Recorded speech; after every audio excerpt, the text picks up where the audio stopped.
Okay. How y'all doing? My name's Daniel, Service Master, the Operations Manager here, and I'm going to kind of give you some examples of padding that we run into. Generally, the market's changed a little bit. We still deal with rebond padding. Some of the things they've actually changed is they've gone to a solid padding or to a poly pad. When it comes down to top-down extraction, not every job is able to top-down extract to this padding. What we usually look at is when we do top-down extraction is actually lifting the corner of the carpet back to see what kind of actually padding we have. Some cases we deal with an older carpet and then you can tell there's a newer carpet in there. We'll have to go through each room that's affected and make sure it's got the same type of padding. What we have in front of us here is going to be a couple examples that we run into. The standard that you're going to run to is this right here. This is what's called a rebond pad. This is about a 1/2 inch, 6 pound. Normal installers, spec homes. Basically, if it's not custom, you're usually going to run to this type of padding. This right here is primed for top-down extraction. This holds water and it releases just as fast when it actually gets top-down extracted properly. Here's another example of it. Again, this, if you notice, has a little bit more of a sheen to the front of it. This is not a moisture barrier. This is basically what they put down to hold the rebond together. If you got close to this and you actually separated it, there's quite a few holes in this. This does take a little bit longer to extract, but it does release moisture just as the rebond pad does also. The next piece that we have is what they usually call a Cloud 9. This is some of the things that they started putting together, and this is basically one big piece of foam. It is fairly sturdy. This does break down faster than the rebond, and again, like I said, there is no filler to this. There is no moisture barrier pad on top, no pet pad. This is primed for top-down extraction.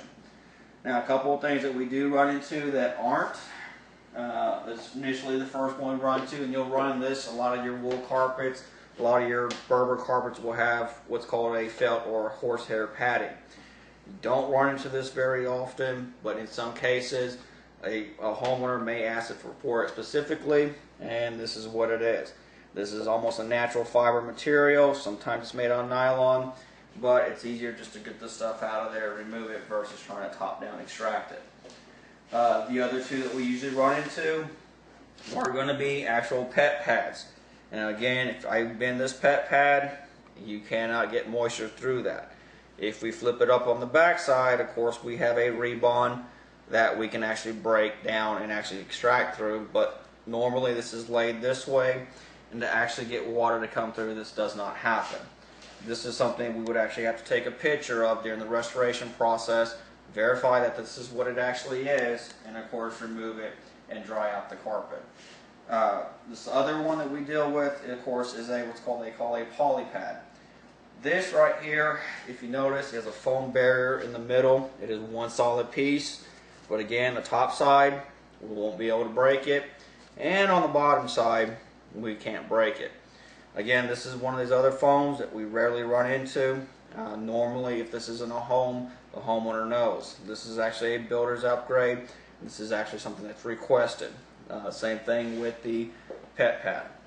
The last pattern that we run into, and mind you, this one's a little worn out, is what they call a waffle pad. Very seldom can you find this anymore. You usually run into this with Berber carpets, especially your older carpets, natural fiber carpets. This right here is basically one big piece of plastic.